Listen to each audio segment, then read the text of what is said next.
Olá, jovens, futuro do Brasil, tudo bem com vocês?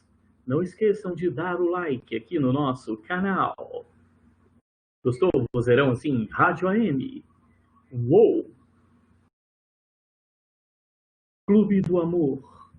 Essa mensagem é para Sussu. Sussu, onde está você? Qualquer dia desses, eu vou ver um horário que ou eu ou o Sullivan estivermos de bobeira para a gente fazer uma aula juntos. Né? O Sullivan trabalha com vocês a parte de sociologia e filosofia ainda, não é isso? Vou ver se a gente consegue fazer um bem bolado aí, vai ser legal, né? E aí, quem ganhar na zoação leva um troféu. Lindos! Então, vamos lá. Nós já falamos sobre os antecedentes, né? E estávamos falando sobre as fases da guerra.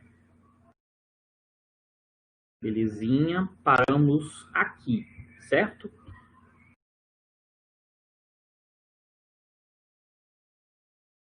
Beleza, combinado, Cauã. Lindos! Então, olha só.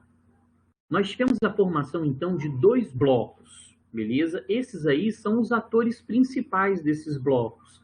Inglaterra, França, União Soviética e Estados Unidos, por parte dos aliados, e Alemanha, Itália e Japão, por parte do eixo, beleza?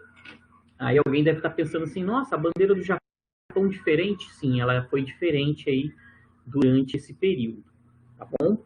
E uma outra diferença também nas bandeirinhas aí seria a da Alemanha. Não sei se vocês repararam, né?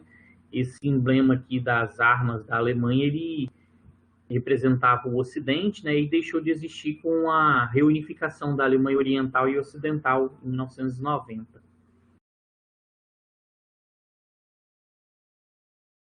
O que é um FT, gente? Eu não sei. Eu ri, eu falei beleza com o Cauã, mas eu ganho uma FT. O que é um FT? Caraca, vocês me destroem com essas abreviações.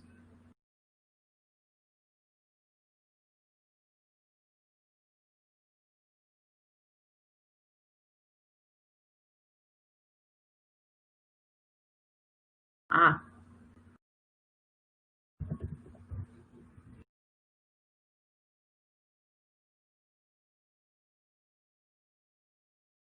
peraí, galera, eu tô respondendo uma paradinha.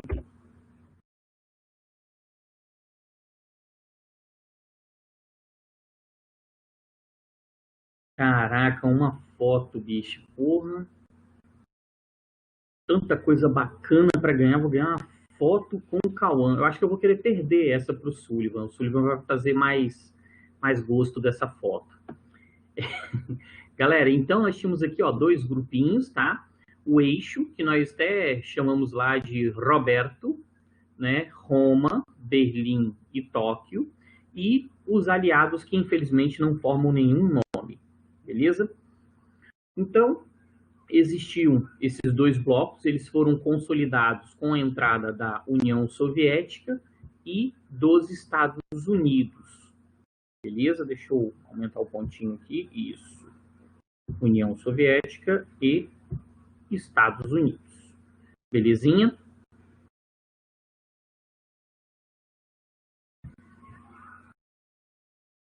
Aqui nós temos mais uma imagem, né, do ataque japonês a Pearl Harbor, tá? O que acabou favorecendo a entrada dos Estados Unidos no conflito. Aqui nós temos um mapinha de como que ficou, né, a brincadeira no Oriente, lá na Ásia, tá? A resistência dos chineses, os locais de expansão japonesa, eu citei alguns para vocês, né? Aqui nós temos o Japão, né? Para quem não conseguiu localizar aí de cara. As ofensivas dos Estados Unidos e da Inglaterra, as chinesas, beleza? E as soviéticas, beleza? Então, né, essas setinhas aqui, ó, essas aqui de preto e essas aqui de branco que eu tampei, né, representam justamente as ofensivas, né, americana, chinesa e soviética, Bom, e aí vamos voltar um pouquinho, né, e falar novamente sobre isso aqui. Eu já comentei com vocês sobre a Batalha de Stalingrado, beleza? A Batalha de Stalingrado, ela foi importantíssima, beleza? Por que ela foi importantíssima, titio, seu lindo? Porque ela marcou a virada dos aliados do lado oriental da guerra, né? Mas não foi só isso. Nós tivemos ainda, né, a quebra do mito da invencibilidade de Hitler. Muitos acreditavam que Hitler era invencível, que ninguém ia conseguir parar, né, o exército alemão. Só que os soviéticos conseguiram essa vitória, o que quebrou o mito e fortaleceu, né, os aliados contra o bicho. Caraca, eu não estou conseguindo fazer uma linha reta aqui hoje. É assim mesmo. Nossa, ficou horrível. Só um minutinho, eu vou dar uma atenção para vocês que estão falando aí. Isso.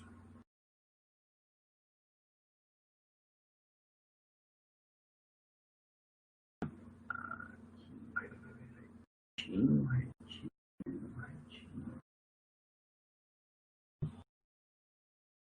Não faz, tá bom. Sim, muito doideira, né?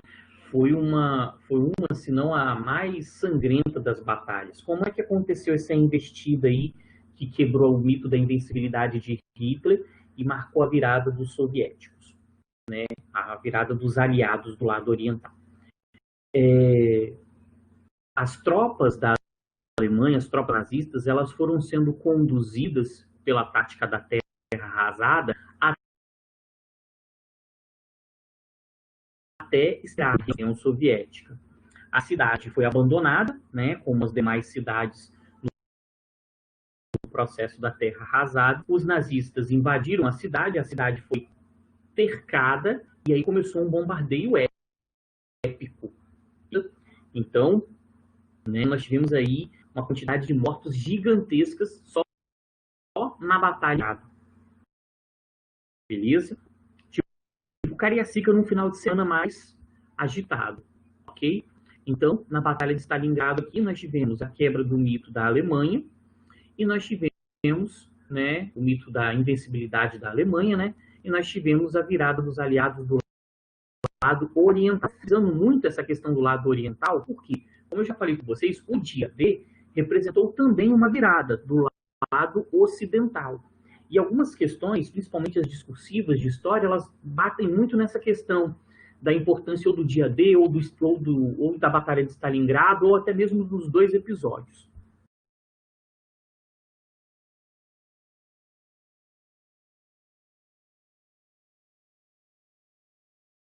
Sim, a guerra, de uma forma geral, é algo que bate muito na questão psicológica. Na Primeira Guerra Mundial já trouxe essa transformação, e na Segunda Guerra Mundial nós tivemos alguns episódios punks, né? Então, assim, Stalingrado foi aí o suprassumo da violência e da barbárie humana, beleza? Dos dois lados.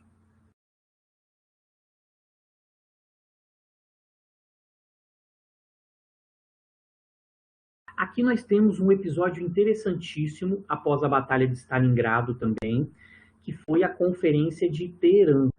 Deixa eu marcar aqui. Uma conferência de Teherã está de vermelho, vou mudar aqui de cor. Vou pegar um azulzinho aqui. Beleza. A Conferência de Teherã foi muito importante. Nós tivemos a participação de Stalin, da União Soviética, Roosevelt, né, dos Estados Unidos, e o Churchill, da Inglaterra. Os três tenores, beleza? Algumas questões fazem referência, né, a essas três figuras. União Soviética, Estados Unidos e Inglaterra. Stalin, Roosevelt e Churchill. A Conferência de Teherã, ela foi importante porque ela definiu as bases para o dia D, o dia decisivo, né? O desembarque dos aliados na Normandia, beleza? Então, Inglaterra, Estados Unidos, junto com o Canadá, fizeram esse desembarque aí, esse dia decisivo, beleza?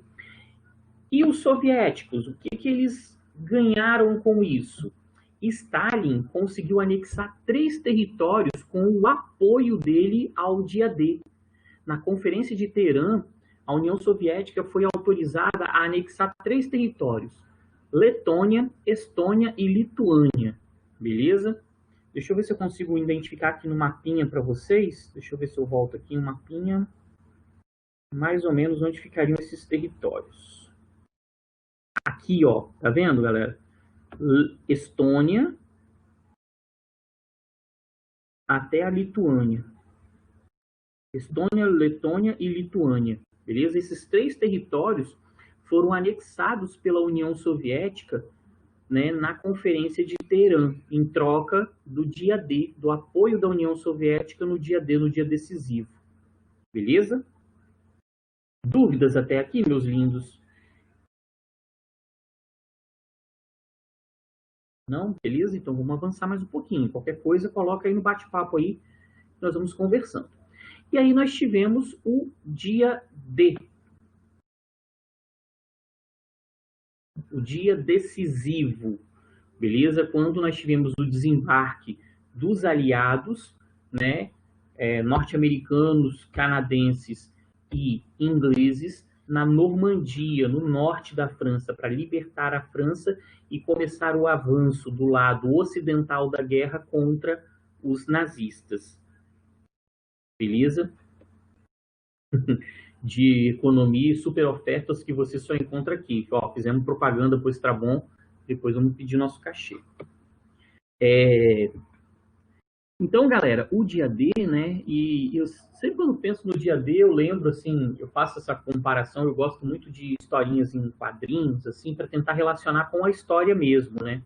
E nesse desembarque aqui do dia D, nós tivemos, pensando na questão das histórias em quadrinho, né, o Canadá participando, o Wolverine desembarcou no dia D. O Wolverine participou aqui, segundo os gibis do dia D, e ele teve uma participação legal na Segunda Guerra, segundo o enredo das histórias, porque ele libertou o Magneto. O Magneto era judeu, estava num campo de concentração e foi libertado pelo Wolverine. Legal, né? Vocês já sabiam disso, a maioria pelo menos, né? Isso. E aí você tem todo aquele enredo que vai juntando, inclusive nos filmes, né? Que é mais comum da gente estar assistindo sobre esse enredo aí da Marvel. Beleza? Então, né, continuando aqui, voltando à história, né, efetivamente, tirando a parte de ficção lá de gibis, mas, então, a operação do dia D marcou também uma virada, a virada do lado ocidental da guerra. A partir do dia D, nós vamos ter aí, basicamente, uma disputa entre capitalismo e socialismo. Quem conseguiria derrotar Hitler? Quem conseguiria, né, vencer a Alemanha, beleza? E aí nessa disputa, vamos dar um spoiler aí, né? Nós tivemos uma espécie de um empate técnico, né? Os soviéticos chegaram primeiro a Berlim, cercaram a cidade, e aí os norte-americanos e ingleses penetraram a cidade tentando capturar Hitler. Mas aí um outro spoiler, né? Hitler cometeu suicídio e não foi capturado. Existem as teorias de conspiração, que dizem que Hitler fugiu e tudo, mas vamos basear aí no que está no enredo do livro de vocês e dos livros, né, atuais aí de história por enquanto.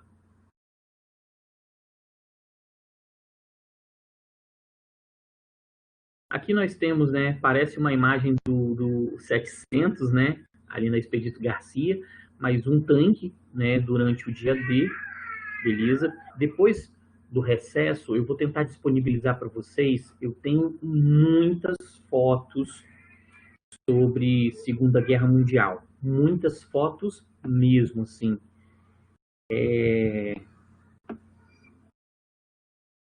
São 2.000 imagens sobre Segunda Guerra Mundial, tá? Eu não sei se eu vou conseguir colocar no Google Drive, eu vou tentar dar um jeito de colocar isso para vocês, para depois vocês terem acesso. Assim, são imagens muito bacanas, assim, da Segunda Guerra Mundial, beleza?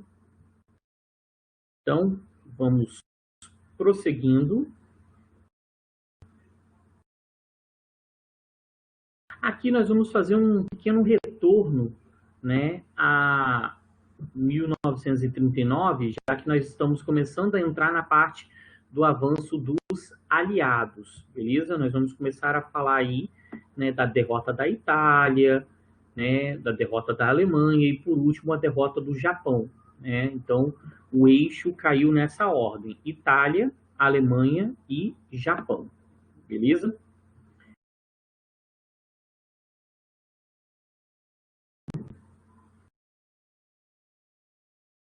Então, aqui, ó, em 39, quando a guerra estava ali começando, né, dia 1º de setembro de 39, como era o mapa europeu? Nós tínhamos a seguinte situação. Deixa eu mudar de cor aqui, pegar o vermelho novamente, para te dar mais destaque. Nós tínhamos regiões neutras,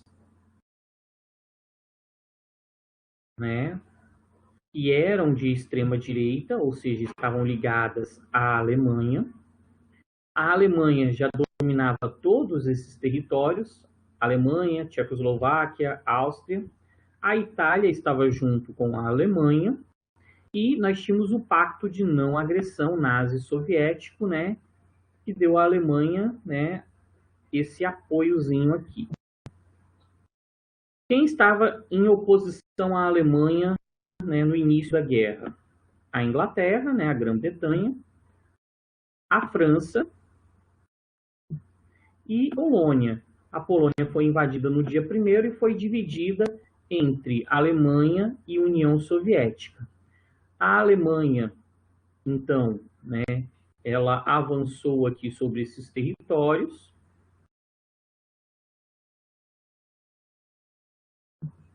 Beleza. A União Soviética foi invadida pela Alemanha e, por isso, mudou de lado nesse contexto, né? Ela foi para a oposição aqui de roxinho. Opa, peraí. Ela foi, então, para a oposição aqui, né, de roxinho. Beleza? E nós tivemos as contraofensivas. A Batalha de Stalingrado e o Dia D, né? Lembrando que a Alemanha dominava aqui essa parte norte da França. Beleza? Essa parte norte da França era dominada pela Alemanha e o dia D foi justamente aqui na região da Normandia. Ok, lindos? Então, só para retomar as ideias, a gente perceber isso, tá? Na nossa revisão, nós vamos usar um slide que vai dar para visualizar isso de uma forma mais interessante. E aí, nós vamos começar a libertar esses territórios. Deixa eu ver aqui o que tem. Nós vamos começar a libertar esses territórios, né, que eram dominados pela Alemanha. Beleza? Vamos começar libertando essa regiãozinha aqui, ó. A região norte da África foi, então, o primeiro passo dos aliados, né, nesse processo de libertação. Os soviéticos já tinham feito aqui a sua marcha, os norte-americanos e ingleses também já tinham começado a sua marcha. E aí, qual foi a estratégia? Derrotar os nazistas, né, os fascistas, no norte da África, assim invadindo a Itália, e da Itália a Alemanha, beleza? Então, essa seria a ponte. África, Itália, Itália, Alemanha. Então, nós teríamos 3 frentes aí de guerra. Inclusive, um dos motivos dos norte-americanos pressionarem muito Getúlio Vargas para que o Brasil entrasse no conflito é que os norte-americanos queriam botar uma base no Nordeste brasileiro para poder, né, fazer esse ataque ao norte da África. Beleza? Esse foi um dos motivos aí dessa empreitada. Então, o norte da África, ele foi retomado através da Batalha de El Alamein, beleza? Nessa batalha, nós tivemos uma batalha muito interessante, que foi um confronto de tanques de guerra. Os tanques dos aliados contra os tanques do eixo, beleza? Os aliados foram vitoriosos e aí tomaram o norte da África. Lá no Pacífico, vamos dar um pulo, né? Lá no Pacífico, nós também tivemos um confronto interessante, que foi a Batalha de Midway, um novo ataque japonês a uma base norte-americana. Os japoneses já tinham feito um ataque contra Pearl Harbor, né? Foram vencedores, conseguiram destruir a base, e aí agora fizeram um ataque contra Midway e não tiveram o mesmo sucesso, beleza? Os norte-americanos conseguiram uma virada, né? Destruíram porta-aviões nipônicos, beleza? Através desse ataque. Então, no primeiro ataque a Pearl Harbor, vitória japonesa. No segundo ataque a Midway, vitória norte-americana. Alguns historiadores até fazem algumas reflexões, né, falando que o ataque japonês no Harbor, né, ele foi facilitado pelo próprio governo norte-americano. O governo norte-americano queria um motivo para entrar na guerra e aí, né, deixou, vamos dizer assim, os nipônicos, os japoneses, destruírem Pearl Harbor por assim provocar a comoção popular e o apoio para entrar, beleza? Tem alguns historiadores que fazem essa reflexão aí, né, fazendo inclusive uma comparação de como foi a postura dos norte-americanos, né, em Pearl Harbor e Midway, beleza?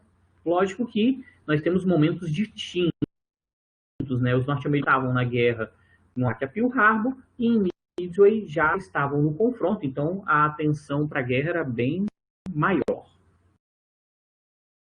Beleza? Então, prosseguindo aqui, né, nós tivemos primeiro a dominação aqui do norte da África, né? Depois nós tivemos aquelas batalhas no Pacífico que eu falei com vocês, e aí do norte da África nós avançamos para a região da Itália, beleza? A Itália foi a primeira região a se render, ok? E aí nós temos um fato curioso aqui, né? A Espanha e Portugal permaneciam de forma neutras, né? Eram neutras na Segunda Guerra Mundial, o que justificou a manutenção do salazarismo e do franquismo. Eu já mencionei isso com os senhores. Mas sabia-se que a Espanha e Portugal tinham contato com a Alemanha, tinham contato com a Itália. Um plano aproveitando esse processo, né? Pegaram um soldado dos aliados que havia morrido, colocaram uma farda de alta patente e um falso plano, né, de ataque à região da Sardenha. Aqui, ó. Esse corpo fechado no litoral espanhol, e aí a Espanha avisou a Itália desse falso ataque. A Itália se preparou para um ataque nessa região. Só que o ataque aconteceu na região da Sicília, beleza? Os italianos não esperavam um ataque na Sicília, o que favoreceu aí os aliados nesse momento. Então, nós tivemos o desembarque na Sicília, e aí depois um bombardeio à cidade de Roma, isso no ano de 43, tá? O Mussolini foi preso, tá? Mussolini foi deposto, foi preso. E aí o que aconteceu, né? Nós temos a rendição da Itália, e a Alemanha enviou tropas para a Itália que libertaram Mussolini. Então Mussolini foi preso pelos aliados e depois libertado por Hitler. E aí nesse momento começa uma disputa, né? Existia uma resistência na Itália, né? Uma resistência italiana contra Mussolini, e Mussolini, seus apoiadores e os exércitos de Hitler começaram a tentar reconquistar a região, beleza? Os aliados foram avançando, conquistaram Nápoles, né? A Itália, o governo oficial da Itália, não o governo de Mussolini nesse momento, mas o governo oficial declarou guerra à Alemanha, beleza? Nós tivemos um avanço nesse processo.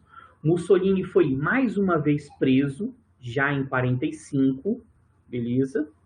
E aí ele foi preso, foi fuzilado, ele e a esposa, e colocado em praça pública, beleza? Ele e a Clara, que era sua esposa, foram, então, exibidos em Milão, mortos, para poder acabar com a resistência italiana, né? A resistência fascista, e para facilitar a vitória contra os nazistas. A rendição incondicional da Alemanha só rolou em 45, mas ela começou em 43, beleza? Lembrando que o Brasil ajudou bastante nesse processo aí na Itália, ok? Dúvidas, lindos? Dúvidas, dúvidas, dívidas, dívidas, dúvidas?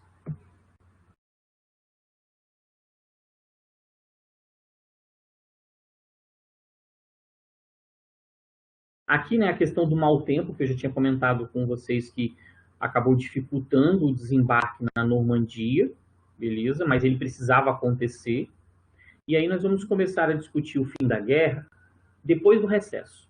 Porque aí nós vamos revisar a Segunda Guerra, discutir o fim da Segunda Guerra depois do recesso e fazer as atividades complementares. Na nossa próxima aula, daqui a pouquinho, na nossa sexta aula e a última aula de vocês antes do recesso, nós vamos fazer uma atividade, beleza? Com 10 questõezinhas para a gente revisitar esses conteúdos. E para na revisão eu conseguir observar direitinho o que eu preciso, né, dar mais ênfase com os senhores. Não, atividade tranquila, como as atividades que vocês estão fazendo, tá? Eu só coloquei 10 questões. Nós estávamos fazendo algumas atividades com 5, né? Nessa eu coloquei 10, tá bom? Para a gente tentar revisitar o máximo possível de conteúdos. Por isso que a gente vai usar a sexta aula toda para isso, beleza? Mas é para a gente tentar mesmo tomar esses conteúdos e revisitando, beleza? Não é nada para assustar vocês, não. Fala aí, galera. Mais alguma dúvida? Então, nessas questões, nós vamos pegar um pouco dos antecedentes e do desenvolvimento da guerra. Essa parte final, com as conferências, né, e a destruição da Alemanha, eu acho que eu botei uma sobre o Japão, tá? Desculpa, mas eu acho que eu coloquei uma sobre o Japão, sobre Hiroshima. Mas aí as questões que a gente ainda não discutiu aqui em aula, vocês podem abrir uma aba, dar uma lida, serve até como uma espécie de estudo dirigido, tá? Essa atividade eu vou disponibilizar para vocês agora, na nossa sexta aula, mas eu vou deixar ela aberta aí durante um bom tempo, para vocês não terem muita pressa mesmo. Se começou a fazer, não deu tempo, almoça, fica tranquilo e depois termina. Não. Na segunda-feira começa o recesso de vocês, né? No dia 13, e ele vai até o dia 24. Vocês só voltam a estudar no dia 27. Beleza? Então, do dia 11 ao dia 26, vocês não vão ter aula. E no dia 27 nós voltamos. Tá bom? E aí já voltamos com uma expectativa, talvez, até do retorno das aulas em agosto, né? Talvez começando pelo ensino médio, depois vocês do ensino fundamental 2, tá bom? Agora eu vou fechar a nossa